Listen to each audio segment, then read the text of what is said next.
Um, I know that we are tight for time as well. So I think it's probably best to get started if you're okay with that, Isabel. Yeah, Definitely. great. Okay, so welcome everybody, and thank you for joining us today. As you know, we have been running this series of Lunch and Learn sessions for a number of weeks. This is number 7 of the series so far.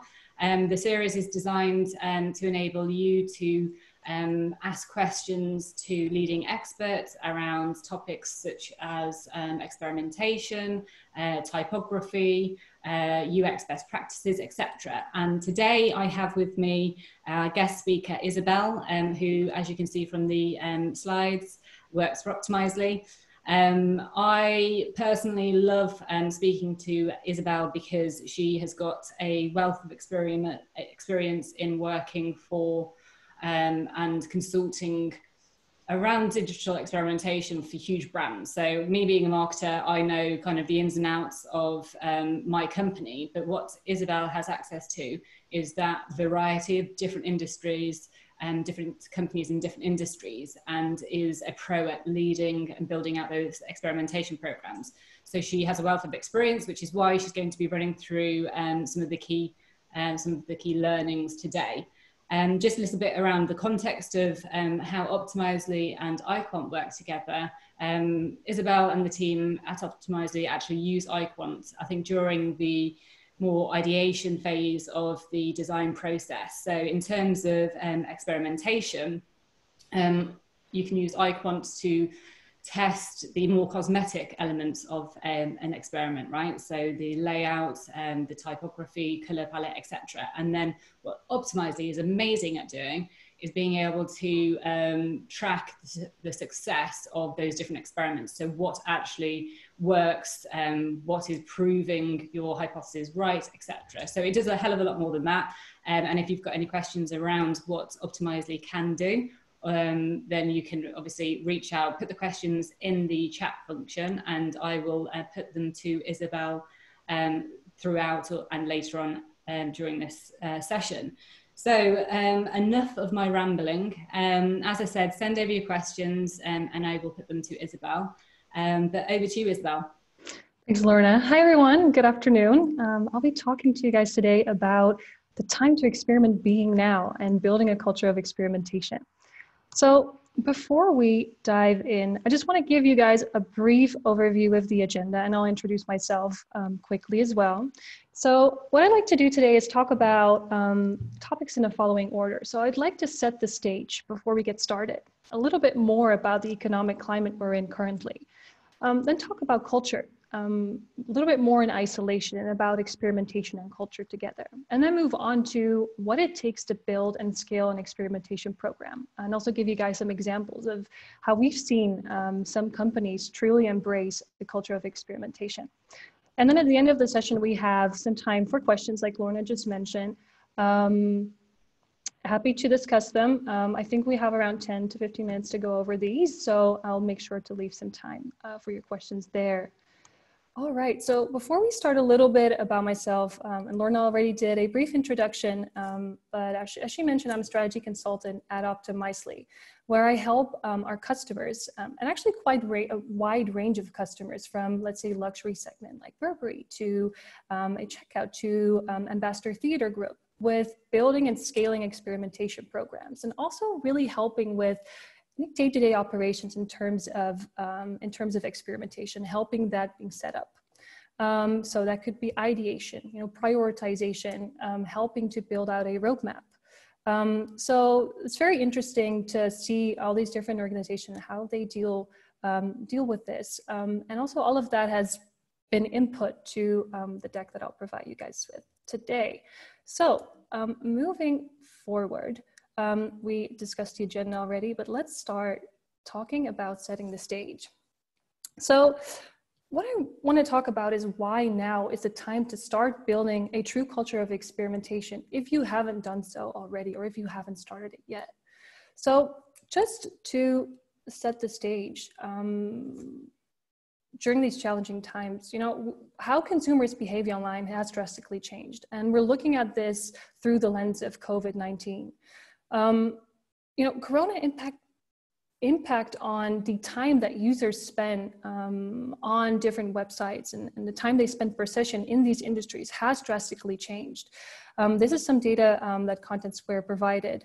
So we, for instance, see that online supermarkets have gone up with almost 16% in the time that their users spend online. Whereas, let's say tourism, we see a drop of over 30%, which is drastic.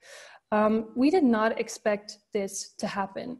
No one saw this coming. No one knew COVID was coming, and it has major, major impacts on how our users behave online.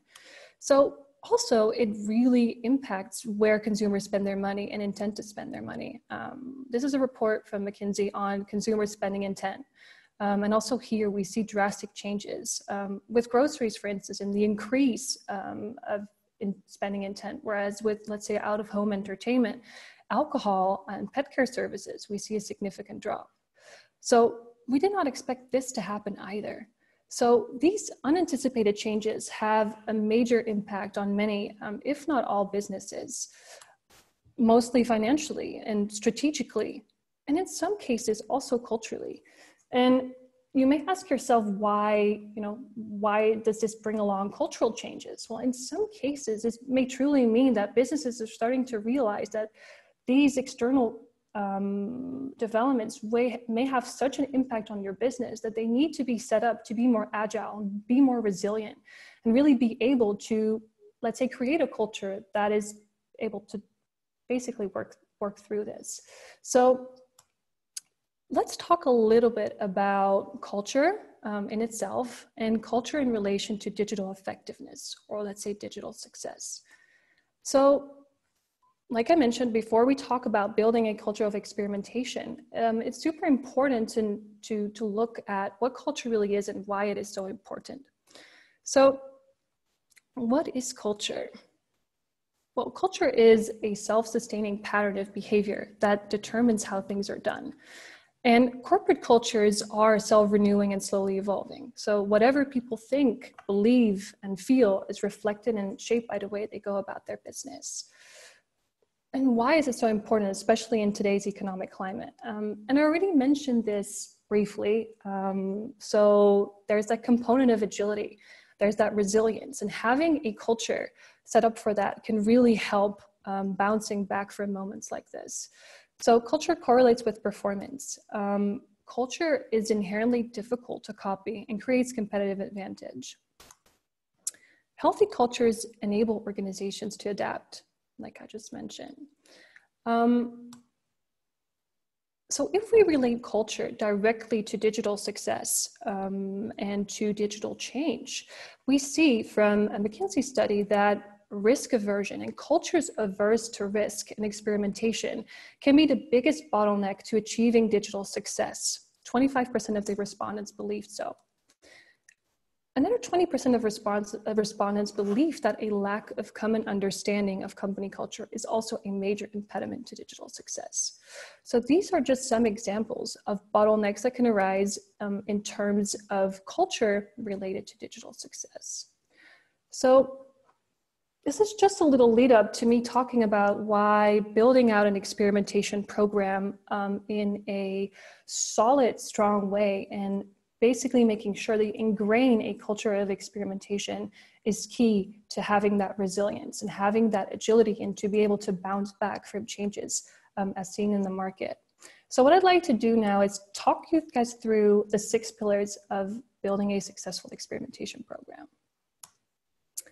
All right, but before we dive in, it is poll time. So where are you on your experimentation currently? A poll will show up shortly, and I'd love to hear your thoughts on this. This is my favorite part of the webinar. I know it's super cringy, but you should be able to have or see in front of you the question. And if you can just quickly respond. I can see some live answers now. I'll give you a couple more seconds before we close it, and then we'll reveal the findings. Well, we've got 50% who have voted so far. A few more seconds. Don't be shy, guys. And right, I'm going to end. And and share results. All right. So we see 36%, we just embarked with lots to learn. We have a program, but there's room for improvement, and we haven't started yet. Perfect. All right, great, good to hear. So what we'll be talking through is basically the different components that go into building it. So this could be very relevant for those of you who are looking into setting up their programs, but also, you know, ones of you that really want to work on scaling it or look into, you know, really fleshing it out further and perfecting it, what these could be very helpful guidelines as well. So I think it makes sense to dive into each of these now. So before we talk about scaling, what goes into building a successful experimentation program? So what you see here in front of you are 6 pillars, and these are the 6 pillars that at Optimizely we use to build successful experimentation program, and also when we scale it to look at each of these individually and see how the program is performing and what we can do to potentially optimize it or scale it. So I'd like to go through each of these step by step and give some general ideas of how we would go about it, whether you're either building it or trying to improve your program. So let's start with talking a little bit about program structure.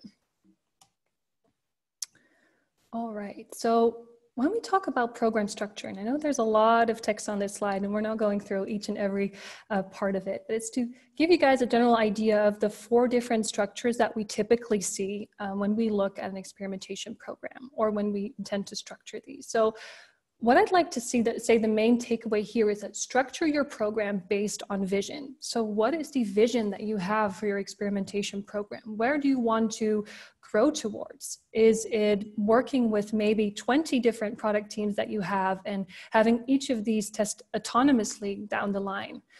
Could be a very long shot, but in order to facilitate that over time, you may want to think up front about what kind of structure you may want to put in place to help facilitate that.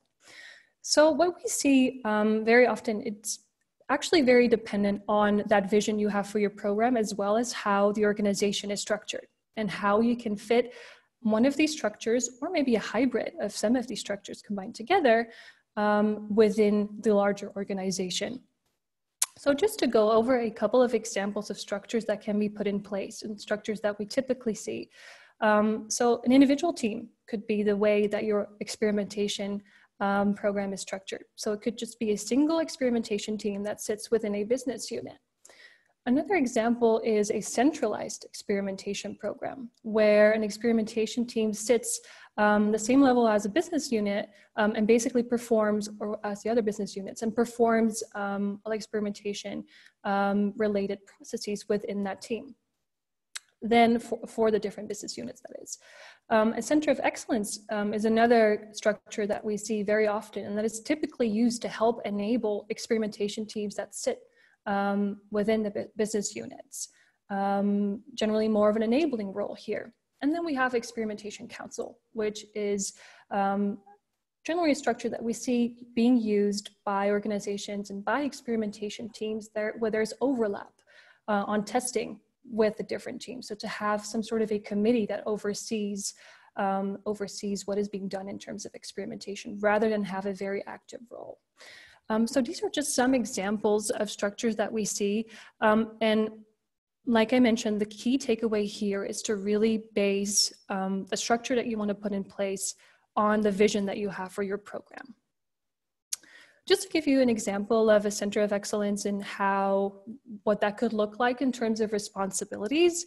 So a center of excellence could have that enabling role for different product teams.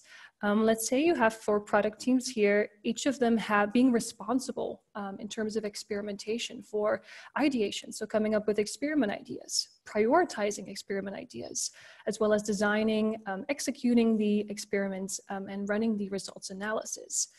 The Center of Excellence might just be there to help roll out experimentation to each of the teams. So help them to get up to par, help them get the right skills in place to be able to do that autonomously. They may be there to share best practices on that higher level, share learnings from the other teams amongst one another, and also measure the program and how it's performing. So maybe looking at how many tests are being run across the entire program. What is the average win rate of experiments? And to also, spot potential inefficiencies within the individual teams or on the program level, or the program goals on a higher level. So that's something that a Center of Excellence could do. So this was just a little bit on structure. There's obviously a lot more to it, but it's very important that it fits within that vision that you have of the program and the organizational structure that you're working with on a bigger level. So how your organization is structured. And all of this, so all of these structural parts also combine or also basically form an interplay with all of the other pillars that we have right here. So we'll be talking a little bit about process tooling now, which is also directly related or can be directly related to program structure. So when we talk about process tooling, we talk about multiple things, but mostly we talk about getting the right ownership model in place. So this is an example of a RACI model. So building out an ownership model according to the different stages of your experimentation plan or experimentation processes, like you see here, can be very helpful to make sure that you know exactly who will be responsible for what in which teams, who will be accountable, who needs to be informed, who has a supporting role, and who potentially needs to be consulted on this as well. Having this in place when you build an experimentation program from the ground up, or when you intend to maybe transition from one structure into another to, let's say, facilitate more learnings from within maybe a Center of Excellence, can be very helpful. So having this in place and documenting this is super important to building and growing your program. All right, so one thing that I did not mention around process tooling is having a workflow in place. So besides building an ownership model can be very helpful is documenting an initial outline of how you intend to organize your processes, organize your workflow. So just simply drafting a sketch of, let's say, these stages that we see right here, what different activities go into that? What do we need to do when we want to come up with our experiment ideas? How do we document them? Who are involved here? What goes into prioritizing our test ideas? All the way down to analyzing our results and maybe iterating on the results that we've received and have that feedback of these test results loop back into the ideation. So having a general outline of what your processes would look like, what that workflow would look like, in combination with who would be responsible is super important in building an experimentation program from the ground up. All right, so that's a little bit on process tooling. Now, when we talk about operational metrics, we talk about basically metrics that you want to put in place on a program level to make sure that the program is as effective and efficient as it can possibly be. So moving forward to this overview right here, setting operational metrics based on vision is key as well. So as you may have noticed, I talk a lot about program vision, and having an idea of where you want your program to go and what you want to achieve with experimentation is key. Also, to tie that directly back into building a culture of experimentation within your organization, because having a clear long shot idea of where you want to go, and also down the line what needs to be put in place to achieve that or to get close to that is key. And one of the ways in order to do so is setting those operational metrics. So having a clear idea of what metrics you want to track to make sure that you are working as efficiently and having the most impact that you can possibly have. So a couple of examples of operational metrics would, for instance, be velocity. Velocity, execution, quality, and agility. So velocity would, for instance, mean the number of experiments being run. And I mentioned it briefly when I talked to you guys about the Center of Excellence. So how many experiments maybe do the individual product teams run? Or how many experiments do we run from within the centralized team? How do we see this change month over month or quarter over quarter? Is there months where we see a drop in velocity? And what's the reason that is happening? Can we do something about it? In terms of execution, it's also really good to track how long it takes to set up experiments. Maybe to even look at how long it takes from ideation, so from working through an experiment idea all the way to building it and analyzing the results can be key in seeing how efficient are we in what we are currently doing. Do we need to maybe restructure? Do we need to hire additional resources to make sure that we can speed this up? So this is another operational metric that can be really important. Quality is another example. So what is the general business impact of our test ideas overall? What change are we really driving in terms of our business metrics or key business metrics? This is something that you may want to track as well. And then in terms of agility, could also be very interesting to see the degree to which you're effectively iterating on your experiments. Just to see if you have a certain level of agility. Also, if this is in line with the vision that you have for your program moving forward. So these are just a couple of examples of operational metrics that you can put in place to track your efficiency and effectiveness of your program. All right. So we talked a little bit about program structure, process tooling, operational metrics. And now we're diving into the two pillars, so ongoing education and knowledge sharing, that have more to do directly, I would say, with building a culture of experimentation. So to me, the link between building and scaling an experimentation program and having a culture of experimentation is that having a solid experimentation program in place and scaling that and rolling that out to multiple teams within the organization or to maybe all teams within the organization really can help drive adoption, which can really help drive that culture of experimentation in one way or another. And I believe that ongoing education and really trying to help and upskill your stakeholders and your employees in terms of experimentation really helps drive that.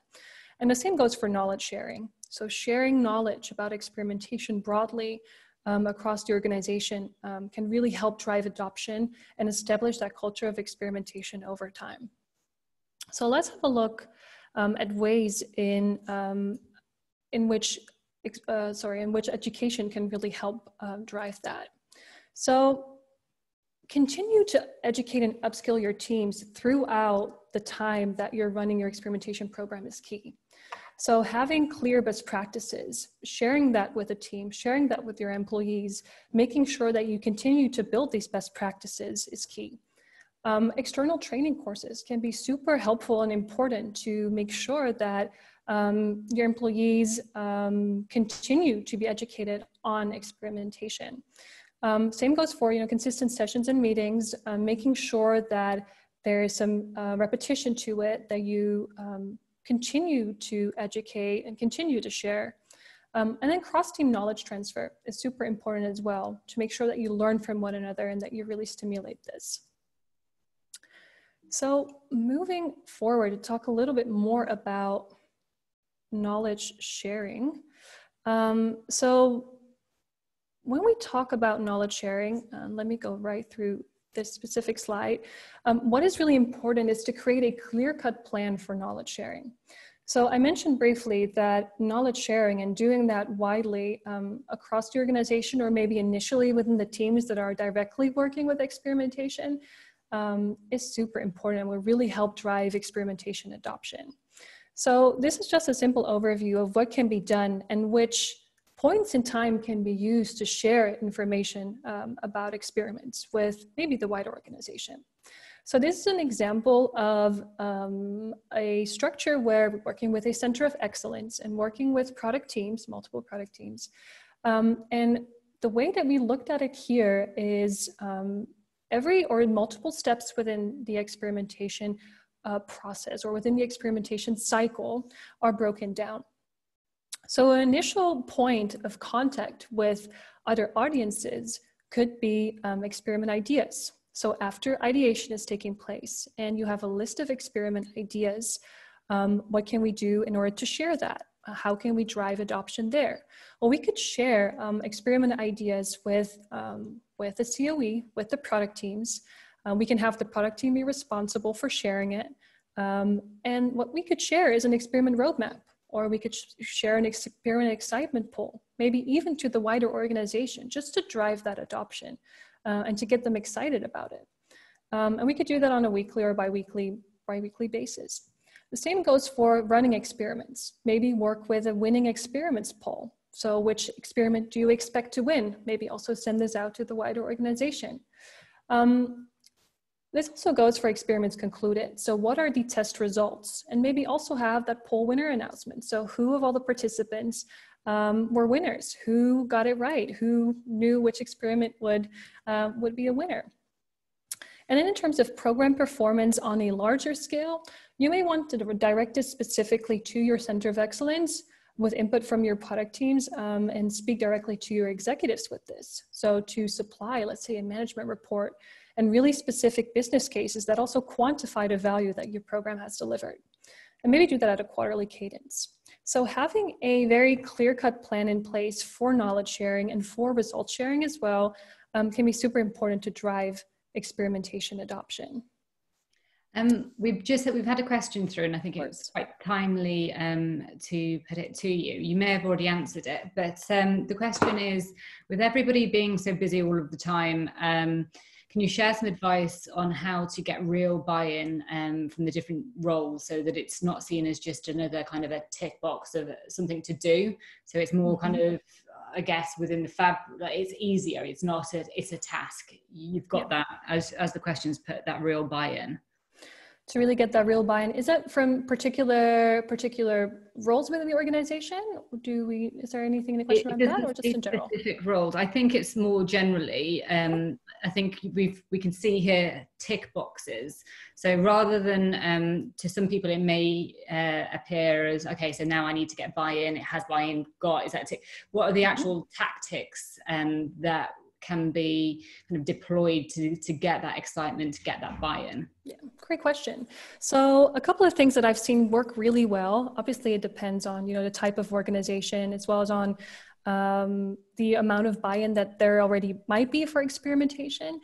But things that I've seen work very well is anything related to sharing very specific tangible results and tangible changes being made to specific pages. So if an experiment caused, something or a result that was maybe not what we expected or what the organization expected at all, that was completely opposite of what was being thought was going to happen. These things are very interesting to share because that will kind of be eye-openers to people, and that will make people realize that experimentation is so important simply for the fact that it will really be that data-driven or will really drive data-driven decision-making, and really is super valuable. So sharing results, especially of experiments that had, an opposite effect. And also the things I mentioned around having these polls sent out to the wider organization, like experiment excitement polls or winning experiment polls, can work really well for driving excitement and driving some buy-in. And then just making sure that you manage to really prove and provide the impact that experimentation has resulted in. So sharing that as well with the wider organization can really help. So to really share very tangible results of the experiments that you run. Great, thank you. All right. So that was a little bit on knowledge sharing. And these are some other, and actually this ties directly into the question that you asked as well. What are some other community and culture ideas that we can work with to make sure there is that additional adoption, or that is that additional buy-in and that level of excitement? So another really cool example of something that can be done to really drive this, and I've seen this being done with a couple of clients now that really did great work there in basically running a company-wide award ceremony. So what they did is they set up a day, they dedicated it Experimentation Day, they ran a bunch of workshops, experimentathons, and they closed the day off with giving out awards for the best and worst experiments of that quarter or of that year, with actual awards, which is really cool. And in that way, you also really try and foster that culture of experimentation and show the wider organization that it is exciting and that that is a really really valuable thing to do. So the award ceremony is definitely something that I really like that I've seen. There's things that can be done around lunch and learns, dedicated Slack channels to experimentation in which constantly results are being shared or ideas are being shared, idea submission forms throughout the wider organization. So basically enabling and having anyone within the organization being able to submit ideas for experimentation can be a very good thing to do as well. And some other examples could be, regular results sharing sessions, maybe some trainings being organized within the organization as well. Peer-to-peer trainings could be an interesting one here. So these are all some ideas that you guys could use in order to really drive that adoption. I really like the sound of the experiments and beer one personally. But I'm just thinking in terms of everybody working remotely, I think the ones that are around community are really, really important at the moment, especially. So yeah, some really, really great ideas around awards and building that kind of fabric of experimentation into a business. Yeah, definitely. Yeah, and even though we may not know when we'll all be able to return back to the offices and whether that will actually be, the same way as we used to do that before, I know a lot of businesses are rethinking, how they're currently working from offices and potentially working from home more. There's a lot of examples, and a lot of these things can also be done virtually. So maybe an award ceremony can be hosted over Zoom, or maybe experiments and beer can be done with a Zoom call on Friday afternoon with beers and snacks as well. A lot of these things can be done in a virtual way as well. So I think that could definitely turn into that. So these are just a couple of examples. Let's talk a little bit about scaling an experimentation program. So we talked about, and I wanted to say the 6 pillars, but we didn't really discuss the 6th pillar of the a successful experimentation program, which is coaching enablement. But typically we talk about, when our clients that work with Optimizely, ourselves on the professional services team would, for instance, be able to provide that coaching, or it could be the Center of Excellence themselves within the organization that would have an enabling role. So I did not mention it for that reason, because I felt like it was covered with the other pillars that we discussed. So that's why we're moving straight into looking into scaling an experimentation program. So we talked about building an experimentation program. We talked about each of these just now. What can we do to scale it? So when we talked about program structure, I already talked a little bit about scaling in terms of structure. So having that vision in mind for your program, having a clear idea of what you want to move towards, and then assessing, do we have the right roles in place? What does our ownership model look like? Do we have the right people with the right skill set, in the right positions? Do we maybe need to move to a centralized model first before we can start a center of excellence where we then enable individual product teams to start experimenting? So definitely program structure and process tooling in terms of ownership are super important when you want to think about scaling your program and rolling it out to different teams. Same goes for operational metrics. So having strong and very clearly defined operational metrics from the start for your program will be very important. And tracking those properly will really help you assess whether there's areas for improvement. Same goes for ongoing education and knowledge sharing. having proper plans for those in place will also really help in growing and building out the program even further. So if we look at the following overview, this is our maturity overview. So we see program maturity as a benchmark for value. So starting with level 1, the executional start, moving on to foundational growth, cross-functional advancement, and operational excellence, and all the way at the top, culture of experimentation.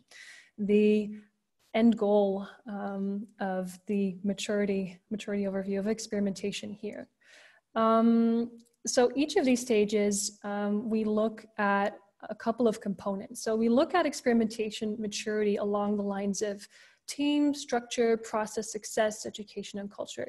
Mostly the pillars that we just mentioned. We take a slightly different stance to basically calculating maturity for our clients. So in looking at maturity and also looking at your own maturity, what can be a very good thing to do when looking at your experimentation program is trying to assess where you think you are in terms of maturity. So where you would place yourself on this overview. And by looking at that, you can also see, okay, what is my down the line vision and how much do I need to grow? And maybe also by what time do I want to reach this? And then putting a tactical action plan in place to get there is key to scaling and growing the program. So let's have a look at a company that built a true culture of experimentation, just to give an example. And I'd like to show you Skyscanner's example of how they build their experimentation culture and what they've put in place to really foster that.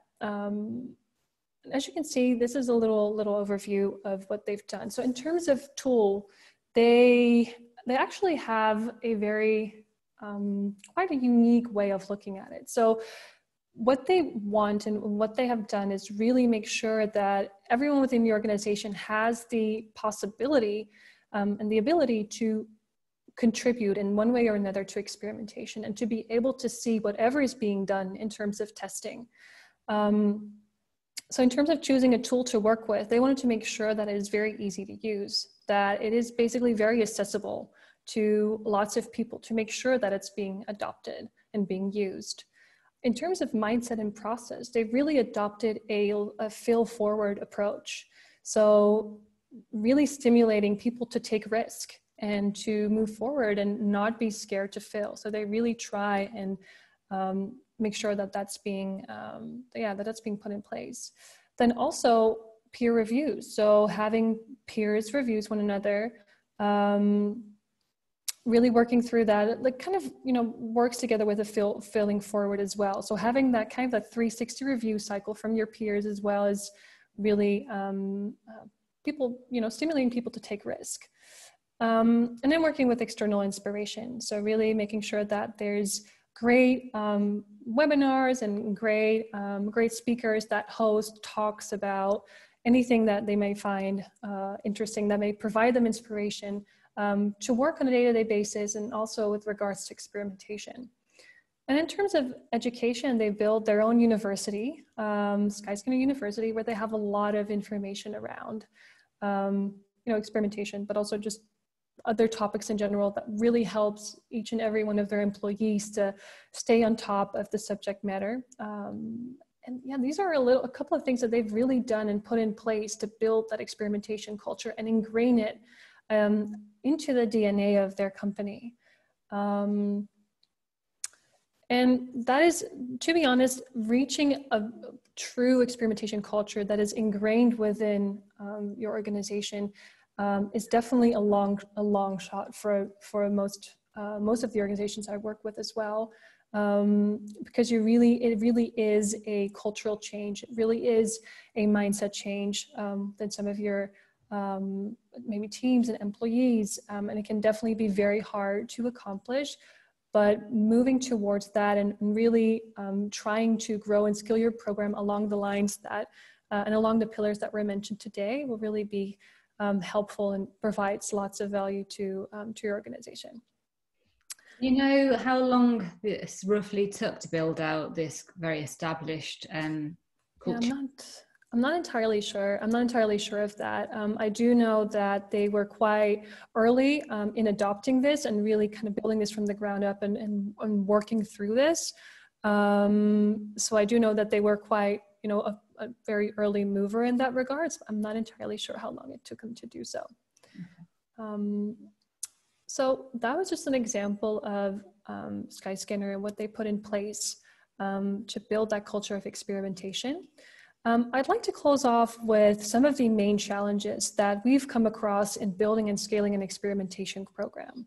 So both in terms of challenges that come along when just starting with experimentation and trying to build an experimentation program from the ground up, and in terms of maybe experimentation programs and companies that are a little bit further along in terms of this. So starting with the challenges for companies new to experimentation.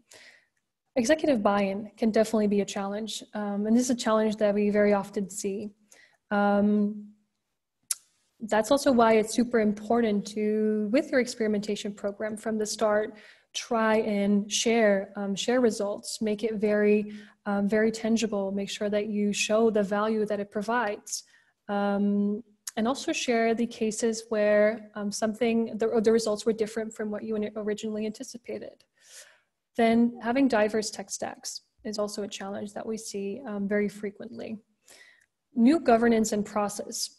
Getting new governance and processes in place can be difficult to adopt for organizations that maybe are a little bit slower in changing and in moving along that path. So this is also something that we see as a challenge with organizations just starting to set up an experimentation program. And then over-focusing on wins. So we see this very often, that focusing on winners and focusing on direct impact that can be proven from it is a big challenge. Whereas we'd like to recommend to, especially initially, really focus on statistical significance and being able to get conclusive results and get learnings out of it rather than just direct impact and wins. And limited resources is definitely a very big challenge that we see in organizations trying to set up their program. And ad hoc strategy. So strategies that are very maybe impulsive, ad hoc, that do not look at that long shot vision and do not support that can definitely be a challenge in trying to build an experimentation program. Right, so let's talk a little bit more before we round off around program growth challenges.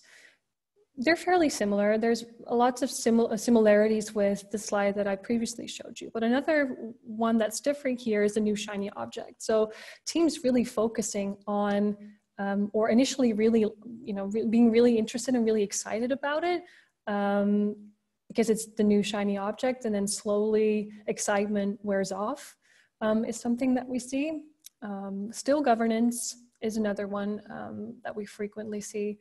Inefficient processes, and that's also why it's so important to have these operational metrics in place to see what it is that may be inefficient or what it is that may need improvement. ROI measurement is a very important one. So really being able to track the impact on the different key metrics, the key success metrics of your program. So what is the value that your program is really delivering? Having limited resources as well is a key one. Most often development resources is something that we see. And then again, having that ad hoc strategy in place instead of a more vision-focused strategy. Right, so this was just to close off a couple of challenges that we see. Some of you may probably have some of these challenges in trying to build out your programs or trying to grow them. And I'm happy to discuss any of these if you guys have any questions around that as well. So moving on to Q&A. Well, first of all, thank you very much for running us through those slides. We're a little bit short on time.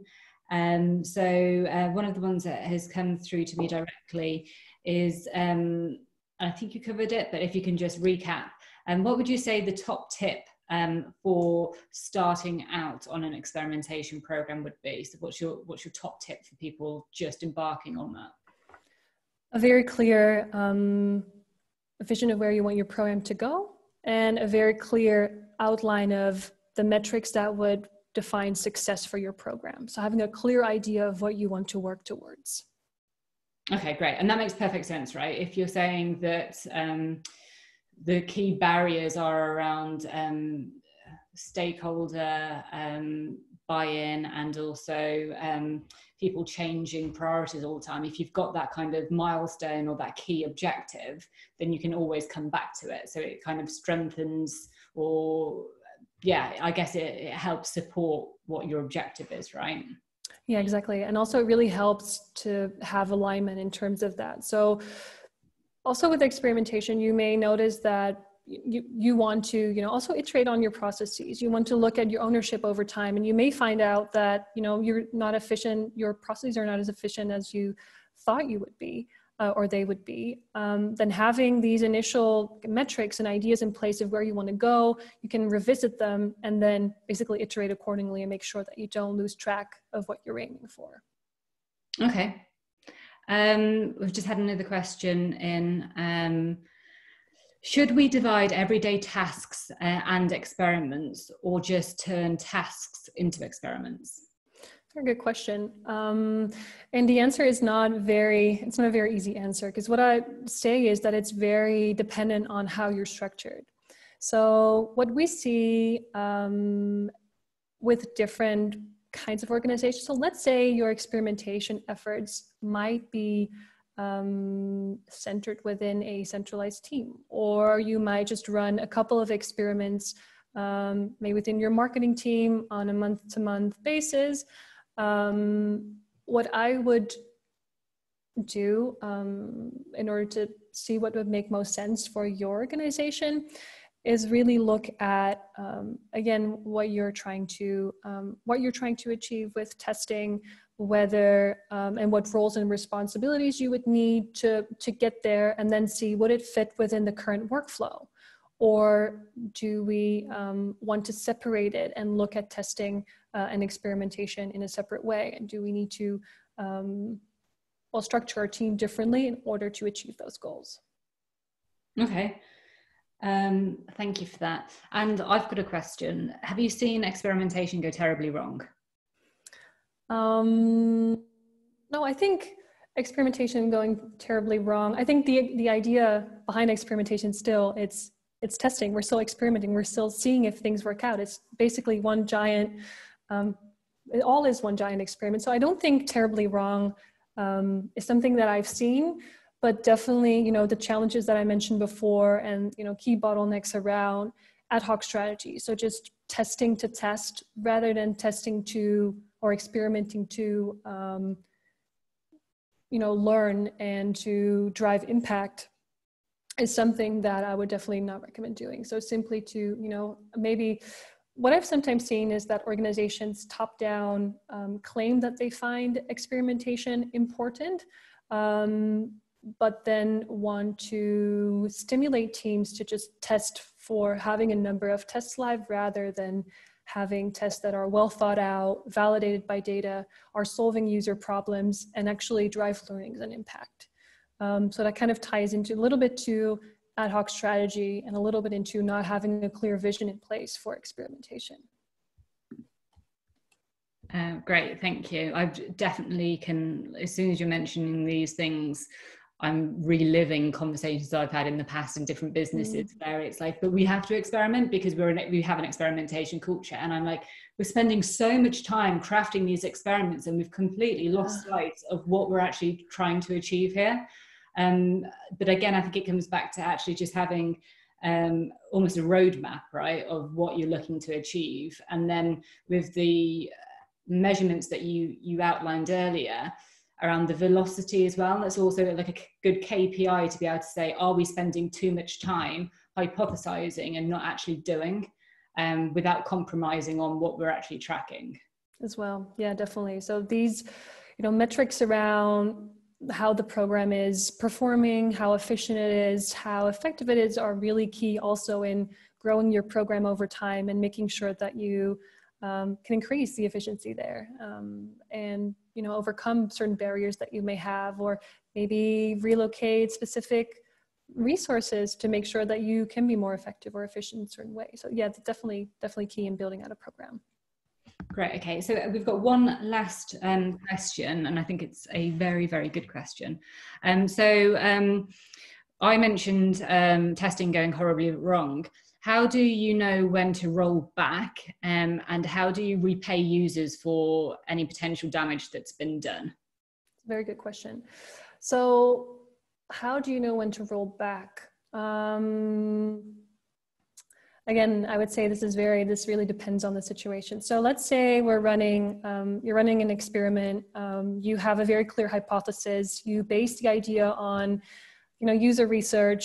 There's a specific user problem you're trying to solve for, or you're trying to overcome, and you're finding out that it has the complete opposite impact, and it's actually really hurting your key business KPIs. So it's really, let's say, hurting your revenue, and it's really hurting the business's revenue, and this is not what you anticipated, and this is definitely not what you want, because it's directly hurting the business.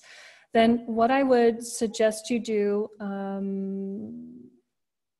actually prior to launching tests as well, is have a clear decision policy while running tests of when to roll back, having that in place and setting clear guidelines as to how much you're willing to potentially lose on certain KPIs at the benefit of learning. So if, let's say, you're testing simply to optimize for revenue, and you're seeing the opposite happen, if that is the main goal that you're looking to achieve, so if you're really trying to drive impact and it's not driving impact, it's doing the opposite, I would really suggest to roll back immediately if it's hurting these key business KPIs.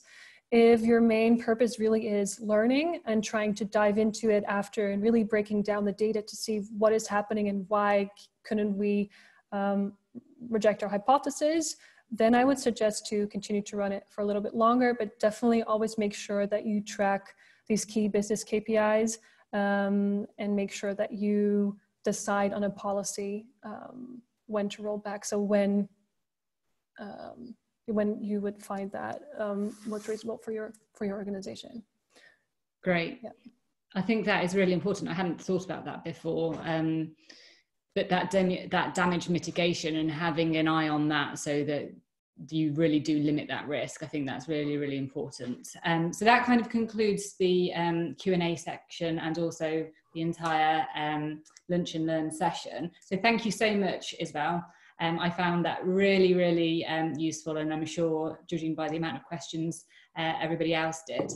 And you can see Isabel's LinkedIn there. If you've got any questions about anything that hasn't been answered, feel free to reach out to Isabel. And then just the other thing to mention is that we have the next Lunch and Learn on Wednesday the 13th, so next week, where you can learn from a guy from Tangent how to design like a scientist. So tune in to the webinar next week. If you've got nothing else better to do. But thanks again, Isabel. Thank you all. Thanks.